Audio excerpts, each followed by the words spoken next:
Greetings viewers, my name is Denis Kazansky and let's talk about the situation in the east of Ukraine, the causes of this conflict and how to resolve this conflict. How did the residents of Donbass perceive the collapse of the USSR and the declaration of Ukraine's independence? Let's put it this way, this is a very general question, because the residents of Donbas are different. Millions of people live and have lived in Donbas, and different people perceived it in different ways, because if we look at the results of the referendum in 1991, the majority of the population of Donbas voted for independence, that is, people supported independence. But in the 90s, or rather in the mid-90s, when serious economic problems began in Ukraine, the disintegration of the Soviet economic system that existed in the USSR began, Soviet enterprises began to close, mines in Donbas became unprofitable, then enterprises in this area began to die out and stop working due to the difficult economic situation. Many people had disappointment, in reality millions of people had disappointment. People saw and felt the difficult economic situation, people lived in a state of such social disaster, people did not receive a salary, and because of this, of course, many of them began to be nostalgic for the Soviet period, and at that time populist politicians took advantage of this. This situation was not typical only for Ukraine. Throughout the post-Soviet space, we have seen and experienced such processes in different countries that were part of the USSR in the past. People began to dream of a return to socialism, when everything was clear, jobs were guaranteed for everyone, there was a small minimum salary for every citizen, so the communists, that is, our progressive socialists, certain pro-Russian forces began to take advantage of this. Pro-Russian and pro-Soviet politicians began to explain to people that the cause of their troubles was precisely the collapse of the Soviet Union and its separation from Russia.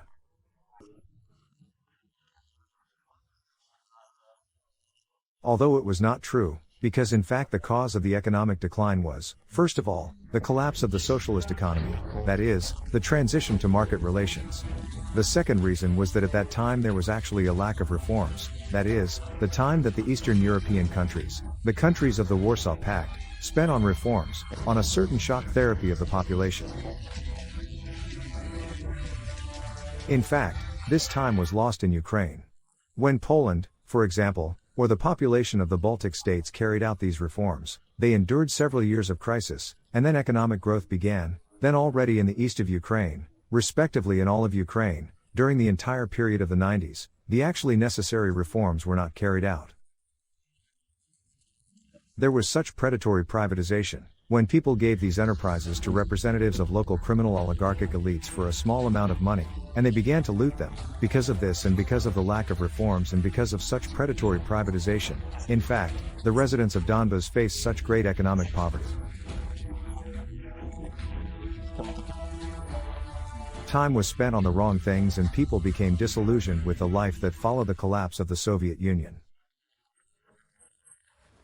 What were the main mistakes made by the authorities of Ukraine in Donbass before the year 2014?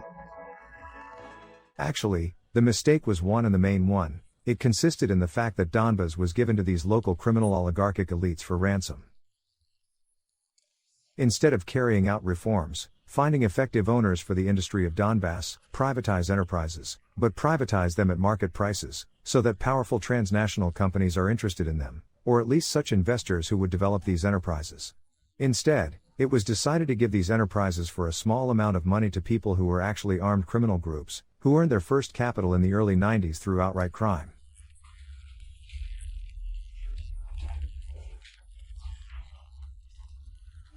In this way, such Donbas clans, the so-called Donetsk clans, were formed, which completely perceived the territory of Donbas, that is, this region, as their own state within a state, their principality, where they could do whatever they wanted. The state of Ukraine, that is, the central Ukrainian government, gave this region to such criminal forces. In principle, the authorities were not involved in the creation and development of Ukrainian elites in the East, as well as pro-Western or pro-European civilized elites. In fact, these local oligarchic criminal groups grew and developed there, and all of them, as it happened historically, were focused mainly on Russia, because the sales market for those enterprises that they seized was in the country that was located on the eastern border of Ukraine. The criminal elites did not think about how to develop this production and how to modernize it. They usually just tried to squeeze the resources of these enterprises that they got for nothing. And some enterprises were simply destroyed because they did not buy this enterprise, that is, did not spend on it money. Then you don't mind cutting this plant for scrap metal.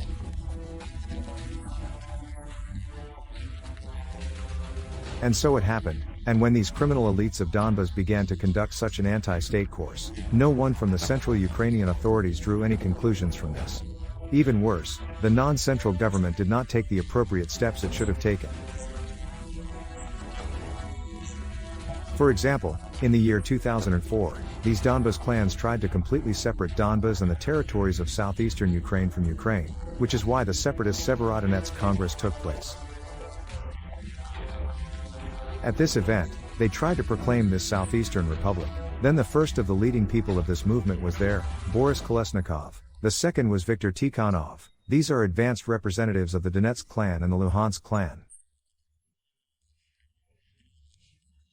They put forward these ideas, that is, the idea of separating the southeast of Ukraine from Ukraine, but the government that came after the Orange Revolution did not achieve any punishment or any responsibility for these people, i.e. no one was held responsible and, accordingly, it did not cost these people anything to repeat what they were able to do in the 4th year.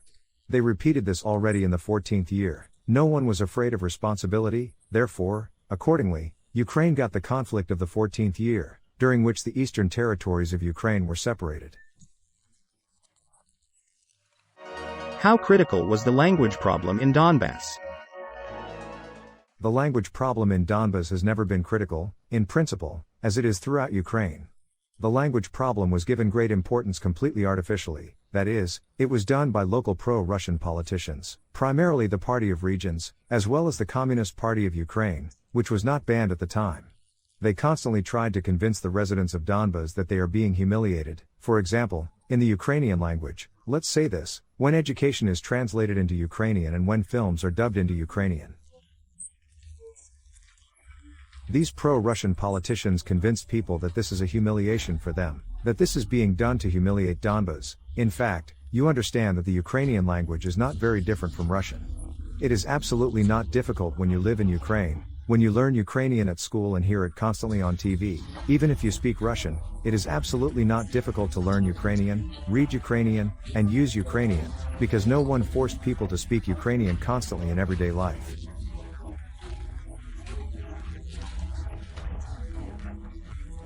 Only in state institutions or in cinemas or sporadically in certain places, perhaps during training, people encountered the absolute necessity of using the Ukrainian language. Basically, they continued to speak Russian, no one restricted people, no one forced them to speak Ukrainian, no one oppressed anyone, but this artificial fanning of this problem by politicians from the Party of Regions led to the fact that certain people in Donbas succumbed to this propaganda and became involved in it.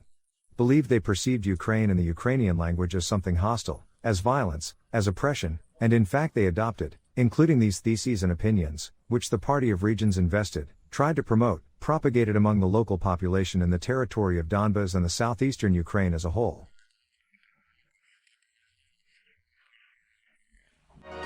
Did separatist movements have a noticeable impact on Donbass before 2014? Until the year 2014, separatist movements were very marginal and small in number, that is, they originated in the early 90s, but they never enjoyed influence. There was once there, for example, the so-called Slavic Party, which arose back in the 90s. This party also tried to play this card of some Donbas autonomy.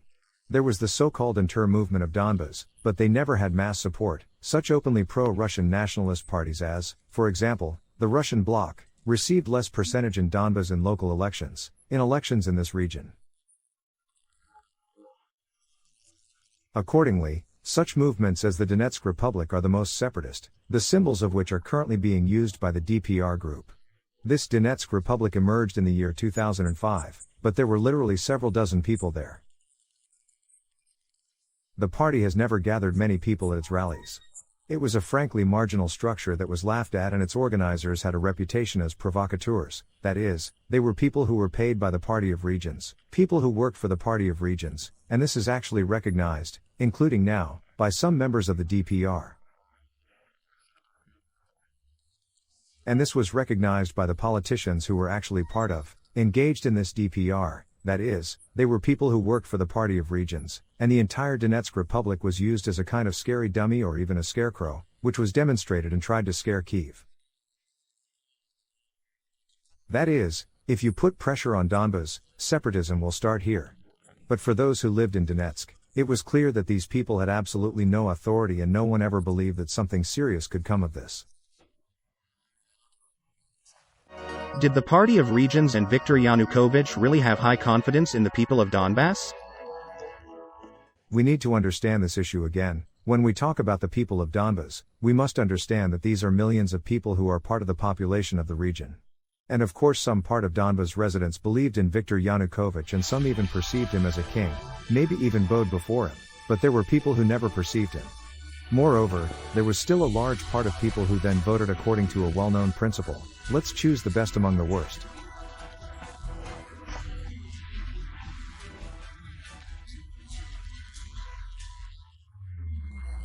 And they voted not on principle, for Yanukovych, because they respected him. They voted against the forces that intimidated them, that is, they voted for Yanukovych because he was against the Bandera people, the fascists. And these members of the Party of Regions called the representatives of the so-called Orange Camp Banderovites and fascists, that is, it was either Yushchenko or Timoshenko, that is, some pro-Western forces. That is, they intimidated the residents of Donbas. They said that there would be a Yugoslav scenario, that is, they constantly intimidated people with conflict, war, and this was not a prophecy, but it was actually really intimidation. It was threats. That is, they actually did not prophesy. Let's say this, people were not told about the possibility of a civil war, but that the civil war would start if they won. That is, they actually threatened the people of Donbas that they could, in principle, become at the forefront of these events. But the people who were scared by this, they were actually scared by all the stories about the people of Bandera who will come and kill and oppress everyone. Then these people voted for Yanukovych simply because he was the lesser evil. Many really voted that way. And a large number of people never voted at all, but the votes were cast. That is, it is also necessary to understand that part of the support was an ordinary fake. This was best demonstrated in 2004, when Yanukovych was given more than 100% of the votes in some places and it was already considered a falsification. Then the second round of elections was cancelled. But in the parliamentary elections, in the local elections, falsifications for the Party of Regions were also huge. I personally fixed them myself. I have photos in my blogs that I then published in the 11th, 12th, 13th years. And we took pictures at all the elections of such huge bundles of ballots that were thrown into transparent bins, quite carelessly, because they were thrown directly, they lay on top and it was clearly visible that it was a whole batch of falsified ballots. And this is how they drew this support: 50, 60, 70%. Once the mayor of the city of Yenikievo, who was actually appointed by Yanukovych, drew more than 90% of the votes in the elections. It's almost like Kim Jong-un in North Korea. This was already the peak of these falsifications, but the Party of Regions always drew them in general. When there were no falsifications, the Party of Regions got the highest result in Donbas, but it was not 60%, but 35, something like that. That is, these were completely different indicators, so a certain number of the population of Donbass really supported the Party of Regions, respected Yanukovych, voted for him, but it was never a majority. How did the residents of Donbass react to the events of the Revolution of Dignity and the Russian occupation of Crimea? Again, the residents of Donbas reacted in different ways. Yes, many people were basically intimidated by this Russian propaganda, and it was they who reacted negatively. That is, they perceived it as a coup, that the Americans made such a coup d'état for goodies and now Ukraine will be turned into bases for NATO. The fascists will come and oppress everyone again, force them to speak Ukrainian, and ban the Russian language. Well, such were the standards of the set of horror films. That is, many people took part in it and there was a certain number of people who, of course, let's say this, went to these anti-Maidans, but the majority of such people who were driven to the rallies were state employees who were brought by force. That is, people did not support the Maidan, but some openly such a mass denial of the Maidan. such a certain spontaneous protest that people themselves went to the anti-Maidan, just as people went to the Maidan, that is, for free, on their own initiative, without coercion. There was no such thing either.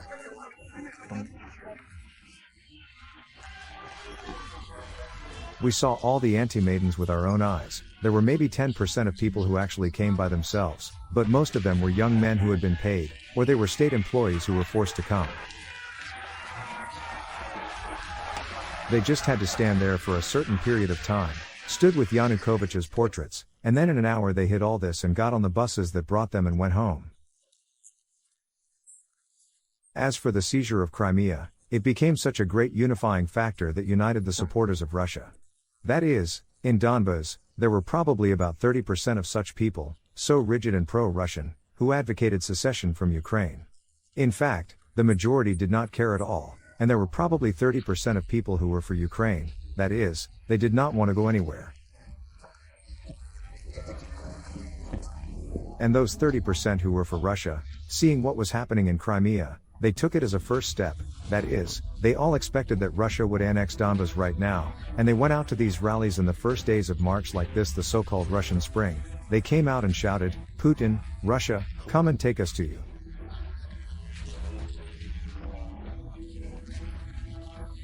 They were absolutely convinced that now Russia would take them away.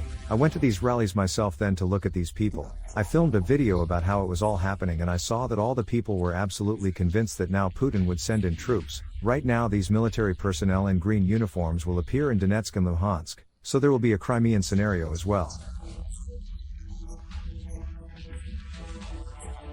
And when this Crimean scenario did not happen, I saw that there was a certain disappointment and people from all these pro-Russian actions and rallies left, and therefore there were no more rallies. That is, if thousands of people went out in the first days of March, up to 10,000 people, maybe even 15,000 on the 1st of March. At the end of March, we can see maybe 1,500 if it worked, then we can say, already with a margin. Therefore, at first, people absolutely believed that Russian troops would come and they would also be annexed and joined to Russia, and when they realized that this would most likely not happen, they lost this enthusiasm. What concrete examples do you know of Russia's participation in the instigation of the war in the east of Ukraine? There are many such examples. Usually it is simply the sending of these very Russian saboteurs who actually started hostilities. That is, the best and most famous example is Ihor Girkin, who first participated in the annexation of Crimea, and then came to Donbas, started a war in Slavyansk, captured Slavyansk, and started hostilities there. By the way, his participation in the events of Crimea clearly proves that the operation to seize Crimea and Donbas was planned by the same people. That is, if Russia does not hide that it annexed Crimea, but says that we are not in Donbas, then this is not so, because we see that the same people were involved in the seizure of Crimea and the seizure of Donbas. If they were in Crimea, then Russia cannot say that it has nothing to do with what happened in Donbas. Similarly, Ihor Bezler, formerly from Horlivka, worked in Horlivka, but he was also a citizen of Russia. He served in the Russian army, and he was also in Crimea, that is, in the spring of the 14th year in March, he was in Crimea together with Girkin.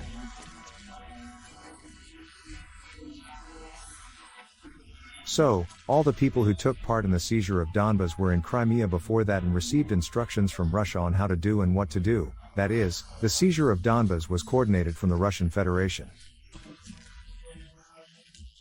Similarly, Ponomarov, this is the people's mayor of Slavyansk, who later cooperated with Girkin. He is local, he is from Slavyansk, yes, but he also does not hide it and openly talks about it in his interviews that in March he went to Crimea to get instructions. That is, it was a coordinated operation and the Russians invented everything in this way. In Crimea, people received instructions, and then entered the Donbas. If we take the Luhansk region, then the most famous example there is the same, Mozgovyi, for example. He is local, with a Ukrainian passport, but he went to Russia under instructions and this is described in books, including the book that was published recently about him. He did not hide it, he was in Moscow in March and early April, where he met with Russian politicians. Similarly, the south of the Luhansk region was captured by the Russian Cossacks, who openly simply invaded from the territory of Russia, led by Ataman Kozitsyn, who is also a Russian. They from the Rostov region actually captured this territory, that is, without this factor, without the Russians, without coordination from Russia, without these Russian commanders who in principle managed this operation, such as Kozitsyn, Motorola, Gherkin, without all these people, the war in Donbas was impossible. That is, the Russian factor was decisive, and without Russia it was only an internal conflict that would never have turned into a war.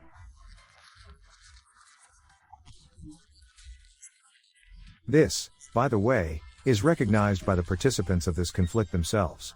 The same Gubarev wrote in his book, and other participants in the events wrote that the locals were not ready to shoot, shed blood, there were no such military professionals who knew how to start a war, and they were basically waiting for people from Russia who could take over this operation to resolve hostilities, and it was the participation of such people from Russia that turned out to be decisive.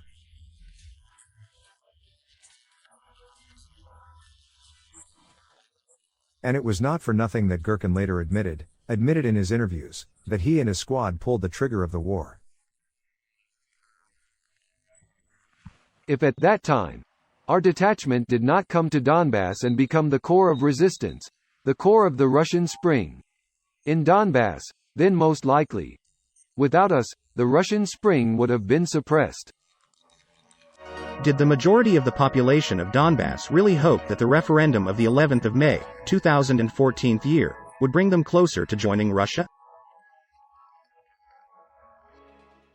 The majority did not, but those people who went to it think so. I think that they believed and hoped for it, because they were told so by the same provocateurs and various fraudsters who organized this referendum from among these pro-Russian forces, from between these pro-Russian politicians.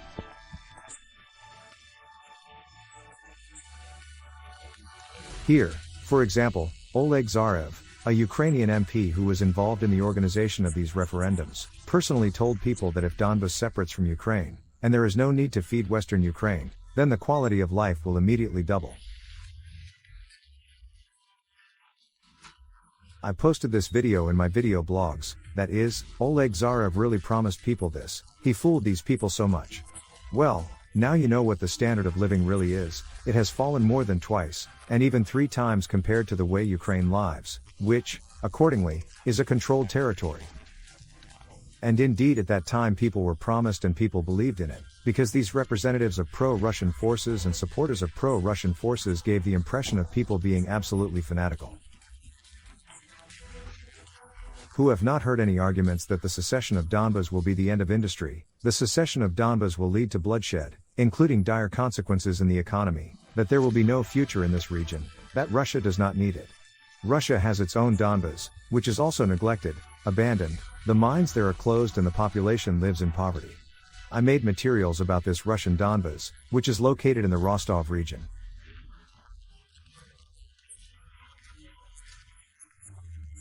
And why do they need a depressed Ukrainian region? They do not need it, but as much as we pro-Ukrainian Donetsk and Luhansk residents tried to convey this, we were not heard then, and these pro-Russian citizens said no, to Russia, Russia will definitely not abandon us.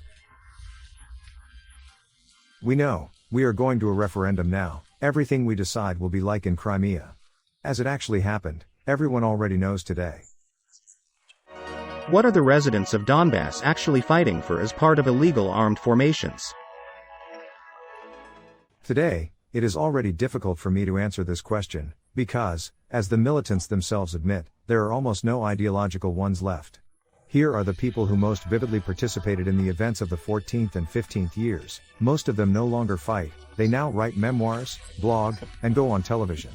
If we take the same ones, Gherkin, Bezler, Kozitsyn, or some of the most charismatic participants of those events of the 14th year, then they are all somewhere long, long ago in Russia, far from the front, they do not take any part. In the same way, various minor participants of those events have also already either gone to Syria to fight, who lives in Russia, that is, they all left, they all say that in fact we fought for Novorossiya, or for joining Russia, but now it is not clear what, just some temporarily occupied parts of the regions.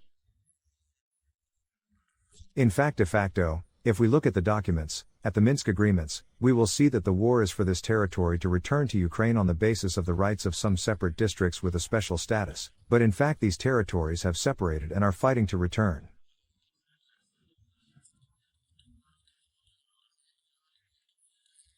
This is probably the only example in the history of mankind, because I don't remember anyone fighting for the accession, because now actually one side is fighting for the accession of Donbas to Ukraine and the other is fighting for the accession of Donbas to Ukraine, but the hostilities continue.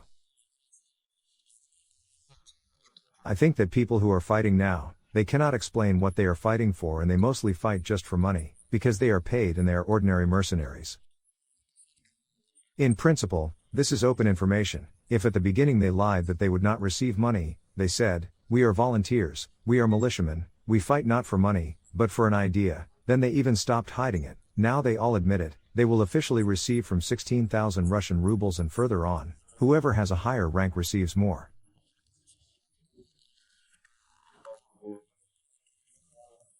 That is, these are people who are just fighting for money. This is open information and ideas about fighting for the Minsk agreements. I think no one there will say, even if an honest poll is conducted there, no one will say that he is fighting for return to Ukraine, or he fights for the Minsk agreements.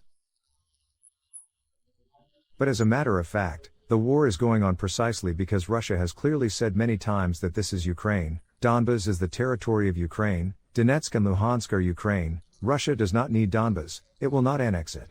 That is, we see it, it's just open information, everyone can check it, look at it and draw their own conclusions. What do you see as ways to resolve the conflict in eastern Ukraine?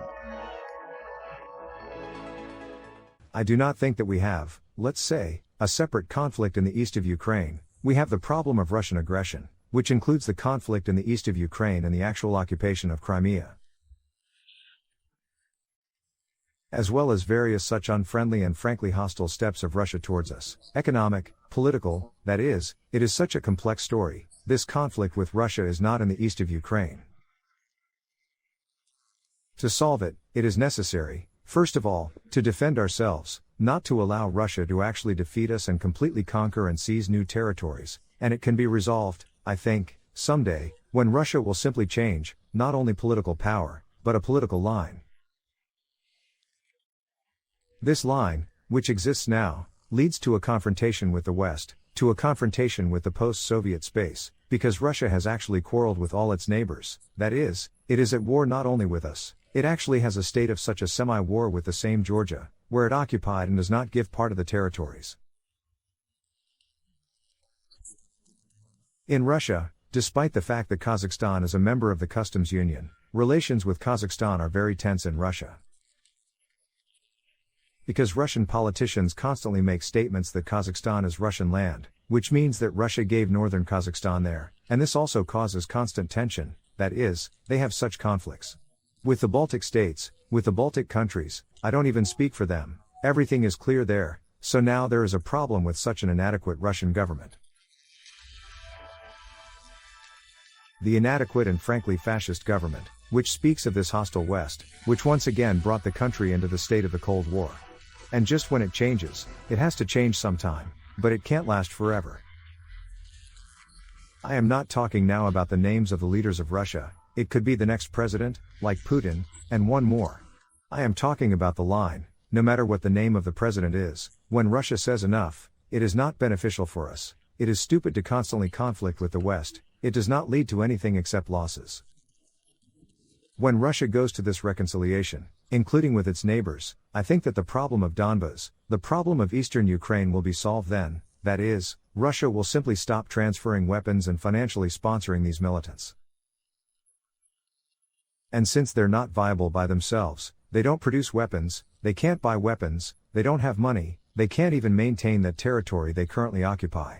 This will end on the day when Russia simply stops supporting these formations. I think that one day this will happen, and after that this entire so-called reservation, which now simply exists in order to wage war, shoot, kill, will actually disappear. That is, this is the only actual purpose of the existence of the DPR and the LPR. We understand that these organizations were created only for the sake of war, and this is their only mission. When there is no need for war, they will disappear. Thank you for your attention, all the best to you, goodbye.